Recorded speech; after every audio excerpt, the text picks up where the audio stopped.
Setelah beberapa waktu tidak diguyur hujan, sejak Minggu pagi Kota Palembang mulai diguyur hujan secara merata dengan intensitas sedang hingga lebat.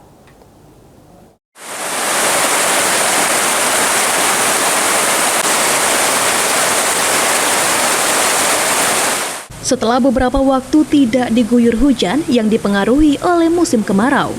Namun sejak Minggu pagi, Kota Palembang mulai diguyur hujan secara merata dengan intensitas sedang hingga lebat. Salah satu warga Kota Palembang, Ibu Aditya Pratama, mengatakan, dengan adanya hujan yang mengguyur Kota Palembang, diharapkan dapat mengurangi cuaca panas yang terjadi di Kota Palembang dalam beberapa hari terakhir.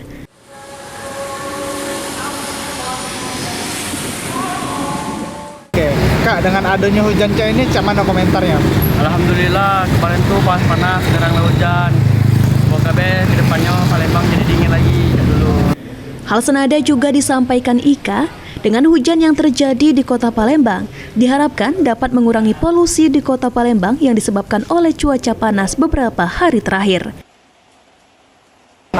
Hujan di Kota Palembang ini seperti apa?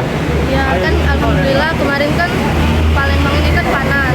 Dengan adanya hujan ini kan bisa mengurangi polusi di jalan.